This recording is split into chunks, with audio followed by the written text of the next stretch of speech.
नमस्कार दोस्तों, ये हमारा ऑर्गेनिक फार्मिंग डिप्लोमा में यूनिट फर्स्ट में और एग्रोनॉमी में ये हमारा लेक्चर है, जिसमें हम आपको बताएंगे प्रिंसिपल्स ऑफ एग्रोनॉमी। इससे पहले वाले लेक्चर में मैंने आपको बताया था कि एग्रोनॉमी क्या है, एग्रोनॉमी का मतलब क्या है, और एग्रोनॉमी आर्ट है और साइंस है, तो आर्ट कैसे है और साइंस कैसे है, ये सब मैंने आपको पिछले लेक्चर में बता दिया था। और इसी के साथ हम एग्रोनॉमी में और आगे बढ़ेंगे और आज हम जानेंगे principles of agronomy and crop production. पहले मैं बात करूँ प्रिंसिपल्स ऑफ एग्रोनॉमी की, तो इसे दो भागों में डिवाइड करते हैं। एक तो जनरल प्रिंसिपल हम बोल देते हैं, दूसरा बोलते हैं बेसिक प्रिंसिपल्स। तो जनरल प्रिंसिपल्स क्या होते हैं? जनरल प्रिंसिपल्स मीन्स वो प्रिंसिपल्स जो हमारी हेल्प करते हैं। How can help the principles in our life. तो रोल क्या है हमारी लाइफ में, तो मैं सबसे पहले बताऊं जो हमारे जनरल प्रिंसिपल्स में, तो प्रिंसिपल्स ऑफ एग्रोनॉमी हमारे जो हेल्प करते हैं समझने में, अंडरस्टैंडिंग करने में। किसको अंडरस्टैंड करने में? क्रॉप प्रोडक्शन को, कि हम क्रॉप प्रोडक्शन कैसे करें। और सेवरल क्रॉप्स का, एक ही क्रॉप नहीं, कई सारी क्रॉप्स हैं, horticultural crops and forestry crop, tree and vegetables, इन सभी का कैसे हम कल्टीवेशन करेंगे, इन सब में हेल्प करते हैं। दूसरी बात करें इसी क्रम में, तो प्रिंसिपल्स ऑफ एग्रोनॉमी हेल्प करते हैं एक स्टूडेंट की, एक फार्मर की, एक रिसर्चर की, और एक एक्सटेंशन वर्कर की, एडमिनिस्ट्रेटर की, पॉलिसी मेकर हो, सभी की मदद करते हैं। एक विद्यार्थी हो या कोई किसान हो, रिसर्च वर्कर हो, एक्सटेंशन वर्कर हो, कोई प्रबंधक, एडमिनिस्ट्रेशन मीन प्रबंधक, पॉलिसी मेकर, पॉलिसी बनाने वाला, सभी की मदद करते हैं। कैसे मदद करते हैं कि how can we get the higher productivity, हम कैसे प्रोडक्टिविटी ज़्यादा से ज़्यादा लें अपने जो हम कर रहे हैं, खेती कर रहे हैं, उससे कैसे ज़्यादा से ज़्यादा प्रोडक्टिविटी लेंगे। इस सब को हम प्रिंसिपल्स, जनरल प्रिंसिपल्स में देखते हैं। तो और इसी क्रम में मैं बताऊं, आगे हम बताएंगे बेसिक प्रिंसिपल्स के बारे में। तो अब मैं बात करूंगा बेसिक प्रिंसिपल्स ऑफ एग्रोनॉमी। तो बेसिक प्रिंसिपल ऑफ एग्रोनॉमी क्या होते हैं? सबसे पहले soil management, crop establishment, nutrient management, water management and weed management, और पेस्ट एंड डिजीज़ का मैनेजमेंट करना, और हार्वेस्टिंग करना, एंड देन स्टोरेज, ये सभी होते हैं बेसिक प्रिंसिपल। तो मैं बात करूं सबसे पहले सॉइल मैनेजमेंट की। सॉइल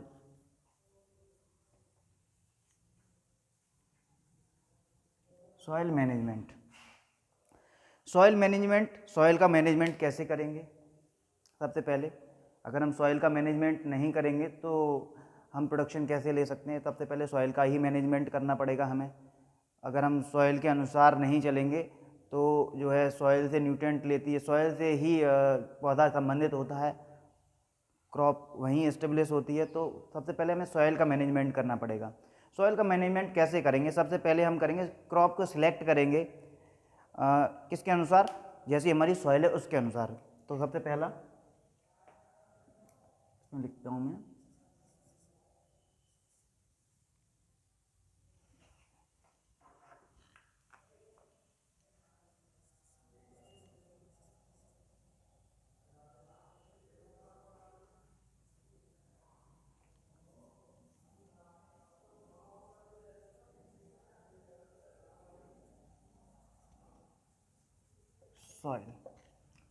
सॉइल के अनुसार करेंगे सिलेक्ट क्रॉप को।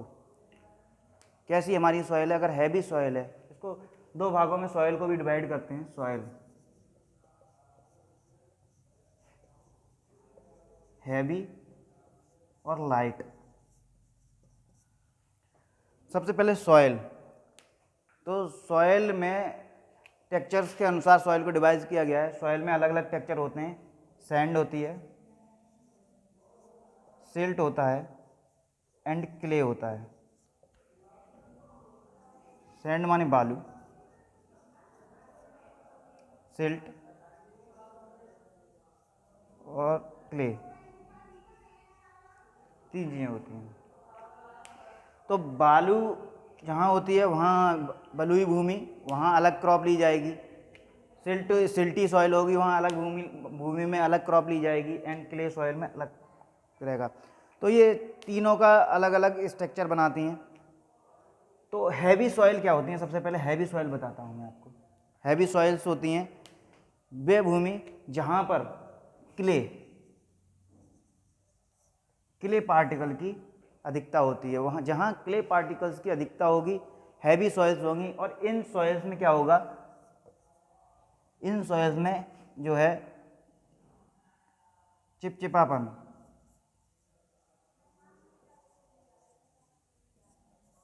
स्टिकीनेस, चिपचिपापन अधिक होता है। काम करने में कठिनाई होती है।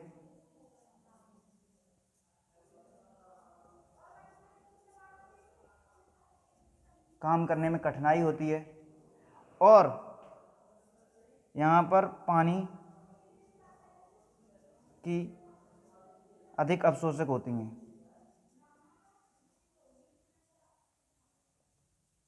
पानी की अधिक अवशोषक होती हैं ये। और क्ले पार्टिकल होता है पानी, इसलिए जो है हार्ड होती हैं। और इसमें जो है हम कुछ क्रॉप्स ले सकते हैं, स्पेशल क्रॉप हैं, जैसे कॉटन, कपास, धान ले सकते हैं, पैडी,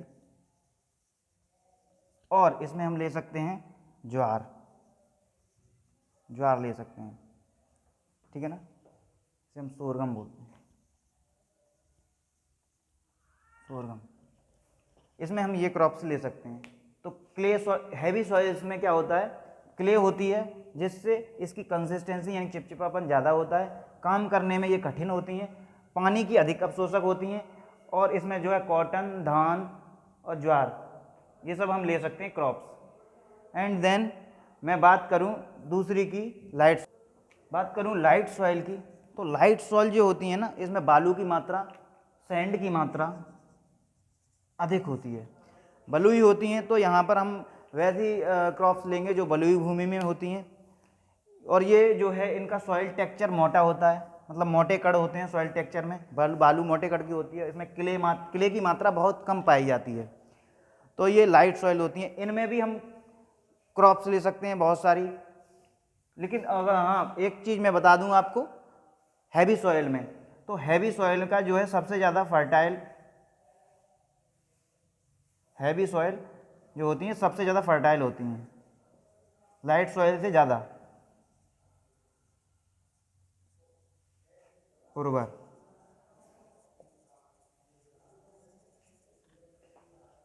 इसमें भी हम लाइट सॉइल में हम ले सकते हैं ग्राउंडनट,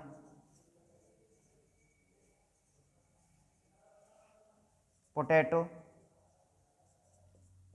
etc। और भी क्रॉप में हैं जो ले सकते हैं हम। और इसी क्रम में अब हम आगे बात करेंगे। अब हम बात करें तो selection of crop due to the soil. हम यहाँ पे तो सिलेक्शन हम क्रॉप का किसके अनुसार कर रहे हैं? सॉइल के अनुसार कर रहे हैं। जैसी सॉइल होगी, अगर हैवी सॉइल है तो हैवी सॉइल के अनुसार क्रॉप सिलेक्ट करेंगे, अगर लाइट सॉइल है तो लाइट सॉइल के अनुसार क्रॉप को सिलेक्ट करेंगे। और दूसरा सिलेक्शन ऑफ क्रॉप के बाद दूसरा है प्लोइंग। तो प्लोइंग कैसे करेंगे? तो प्लोइंग भी हम करेंगे। एक तो होता है अंदर से बाहर और बाहर से अंदर की तरफ। तो मोस्टली हमें प्लोइंग क्यों करते हैं? प्लोइंग करने का मतलब होता है कि हम सीड को सॉइल में एस्टेब्लिश करा सकें, सीड को सॉइल तक ऐसी कंडीशन में लेके जाएं जहां पर जो है सीड जो है उसमें जर्मिनेट हो सके, उसमें उसकी कंडीशन के अनुसार उसमें जो है एस्टेब्लिश हो सके। तो सबसे पहले प्लोइंग करेंगे। दो तरह से करते हैं, एक तो अंदर से बाहर की तरफ करते हैं, बाहर से अंदर की तरफ करते हैं। तो सबसे ज़्यादा जो बढ़िया तरीका, जो सही तरीका है, वो बाहर से अंदर की तरफ जुताई करने का तरीका है। और इसी के साथ मैं दूसरा बताऊं, soil testing. Soil testing, soil testing तो बहुत ज़रूरी है। सॉइल टेस्टिंग के बिना जो है आप जो है ये समझ लीजिए, अगर आप सॉइल टेस्टिंग नहीं करा रहे हैं तो आप क्रॉप को मोस्ट ऑफ ज़्यादा न्यूट्रिएंट दे देंगे या कम न्यूट्रिएंट देंगे। अगर आपको मालूम नहीं है तो उसके अनुसार, अगर हम टेस्टिंग करा लेंगे तो उसके अनुसार हम देंगे, अगर नहीं कराएंगे तो हम उर्वरक ज़्यादा देंगे जिससे सॉइल डिस्टर्ब होगी, क्रॉप को भी ज़्यादा नुकसान हो सकता है। तो उसके अनुसार हमें क्या करना चाहिए? सॉइल टेस्टिंग ज़रूर करानी चाहिए। अगर इसी के साथ बात करूँ दूसरी, तो इसमें आता है टिलेज। टिलेज, टिलेज भी जुताई की प्रक्रिया है। टिलेज में क्या होता है, ये भूमि की ऊपरी परत को तोड़ना यानी काटना, चीरना और उसको पलटना, इसे जुताई या टिलेज कहते हैं। तो टिलेज भी करना बहुत ही ज़्यादा ज़रूरी है। टिलेज के बिना हम क्रॉप का प्रोडक्शन नहीं कर सकते। इसके बाद बात करें टिलेज से टिल्थ।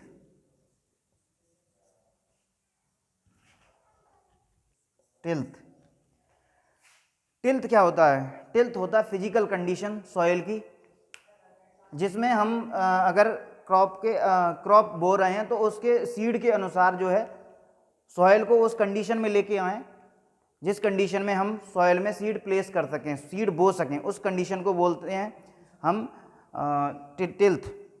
अगर इसकी डेफिनेशन की बात करूं तो it is a good physical condition of soil after tillage in relation to plant growth. तो ऐसी स्टेज जिसमें प्लांट ग्रोथ हो सके अच्छे से, उस स्टेज को बोलते हैं सॉइल की टिल्थ। साथ मैं नेक्स्ट बताऊंगा। सेकंड है क्रॉप स्टेबलिशमेंट। क्रॉप स्टेबलिशमेंट में का मतलब होता है सॉइल के और क्लाइमेट के अनुसार क्रॉप को सॉइल में स्थापित करना या लगाना। इसमें हम बात करेंगे, हम दो तरीके से करते हैं। एक तो पहले नर्सरी लगाकर सोइंग कर सकते हैं, नर्सरी लगा सकते हैं। दूसरा डायरेक्ट सोइंग भी कर सकते हैं।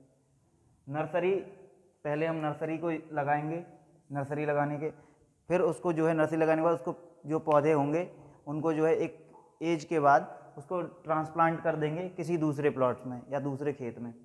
जैसे धान की नर्सरी लगाते हैं और धान की नर्सरी लगा के उसको जो है ट्रांसप्लांट कर देते हैं किसी दूसरे जगह, मतलब छोटे से क्षेत्र में हम उगाएंगे, फिर उसको जो है ट्रांसप्लांट करेंगे बड़े एरिया में। क्योंकि छोटे क्षेत्र में उगाने का मतलब ये है कि वो छोटी जगह में उगाएंगे पहले जब छोटे पौधे होंगे, और फिर उसके बाद जो है बड़े एरिया में लगा देंगे उन्हीं को। तो जब वो बड़े होंगे तो वो स्पेस घेरेंगे, तो उससे हमारा जो है स्पेस भी बचता है और टाइम भी बचता है, क्योंकि हम पहले नर्सरी लगा सकते हैं टाइम से पहले। दूसरी बात करूँ सोइंग मेथड की, तो सोइंग मेथड क्या क्या होते हैं? सोइंग मेथड मोस्टली मैं बात करूँ, हम ब्रॉडकास्टिंग मेथड से सोइंग कर सकते हैं। ब्रॉडकास्टिंग कर सकते हैं। ब्रॉडकास्टिंग का मतलब होता है जैसे सीड लेकर हम ऐसे हाथ से छिटक कर बो सकते हैं, उसे खेत में हाथ से छिटक कर बो सकते हैं। इसमें कोई स्पेसिंग नहीं होती, कोई लाइन नहीं होती, जैसे ही जर्नली लोग खेत में गेहूं वगैरह बो देते हैं। तो ये होता है ब्रॉडकास्टिंग। दूसरा होता है लाइन सोइंग। लाइन सोइंग में क्या होगा, एक लाइन में, एक कतार में जो है सीड को डाला जाएगा और लगातार लाइन में बोया जाएगा। जिससे क्या होता है कि एक लाइन में बोने से सभी पौधों को समान मात्रा में प्रकाश भी मिलता है, हवा जो है, विंड जो है पास हो जाती है सब में से, तो क्रॉप जो है जल्दी गिरती नहीं है।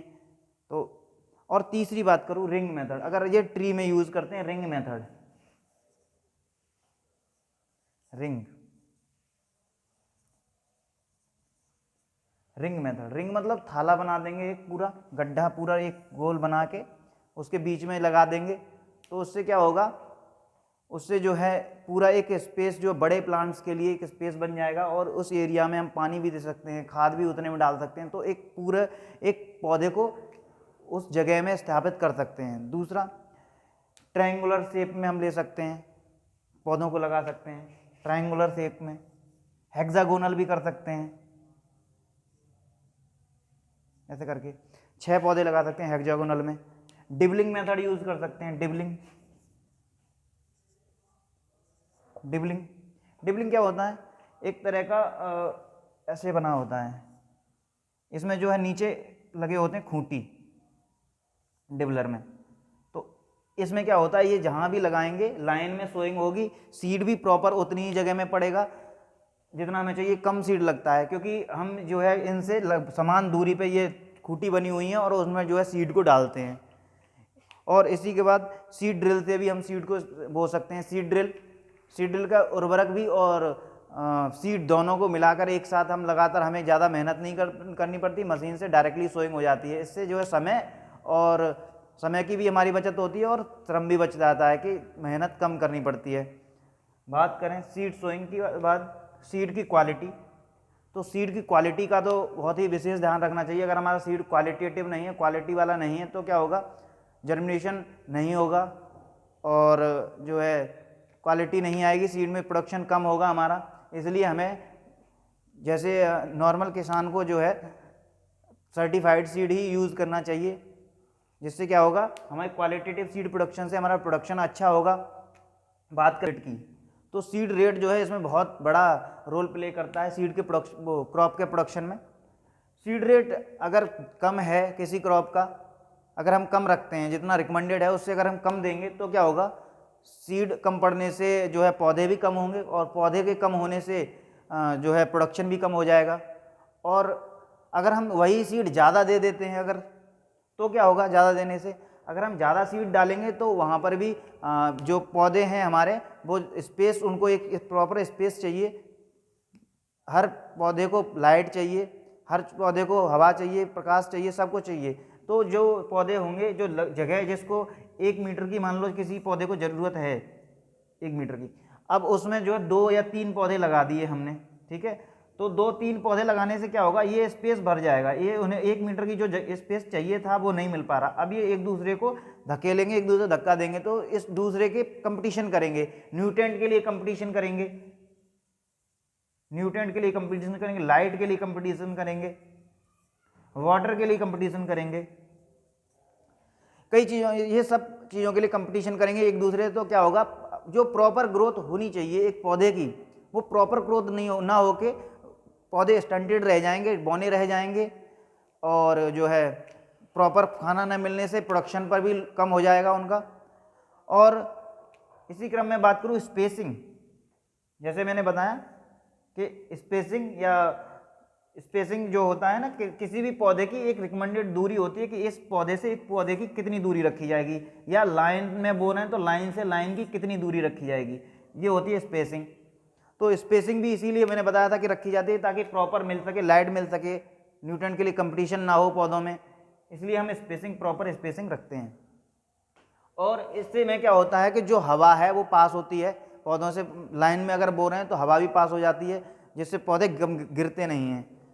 बात करूं स्पेसिंग में टाइम ऑफ सोइंग, तो टाइम ऑफ सोइंग किसी भी क्रॉप में टाइम ऑफ सोइंग बहुत इंपॉर्टेंट रखता है। अगर हम टाइम से पहले बुवाई कर देंगे तब भी क्या है, क्रॉप में दिक्कत होगी। क्या दिक्कत होगी, टाइम से पहले बोने से जो है प्रॉपर प्रोडक्शन नहीं मिलेगा, जो एनवायरनमेंट चाहिए वो नहीं है उसके पास, तो क्या होगा, प्रोडक्शन में लो हो जाएगा। ऐसे ही बात करूँ टाइम के बाद दे रहे हैं तो कई सारी डिजीज़ आ सकती हैं, कई सारे प्रोडक्शन पे भी लॉस हो सकता है। इन सब चीज़ों के साथ टाइम का तो विशेष महत्व है। ये 3 सीजन में हम बांट देते हैं इसको, रवि, जायद। तो खरीफ, रबी, जायद में बांट देते हैं। खरीफ में खरीफ वाली क्रॉप बोएंगे, रबी में रबी वाली बोएंगे, जायद में जायद। खरीफ कौन सा मौसम होता है, जून। खरीफ सबसे पहले खरीफ और रबी 3 में बांटा गया है। खरीफ जून से अक्टूबर तक, अक्टूबर से मार्च तक रबी, और उसके बाद जायद। तो जो हमारी खरीफ की क्रॉप हैं उनको हमें खरीफ में ही लेना पड़ेगा। क्यों, मौसम की वजह से, एनवायरनमेंट उनका जो चाहिए वो प्रॉपर, जो अधिक पानी वाली जाने वाली फसलें होती हैं उनको खरीफ में लेते हैं, क्योंकि यहाँ जो है वर्षा ज़्यादा होती है इस ऋतु में। तो उस हिसाब से हमें जून से अक्टूबर के बीच में जो है खरीफ की क्रॉप लेते हैं, एंड देन रबी भी लेते हैं उसी से, उसके बाद ज़्यादा लेते हैं, ज़्यादा मार्च से मई तक। और इसी के साथ ये लेक्चर मैं जो है अभी समाप्त करता हूँ, और इसी क्रम में मेरा दूसरा लेक्चर होगा, इसमें कुछ चीज़ें छूटी हुई हैं उनको मैं अगले लेक्चर में कवर करा दूँगा। और इसी के साथ मैं सभी से विदा चाहता हूँ। नमस्कार।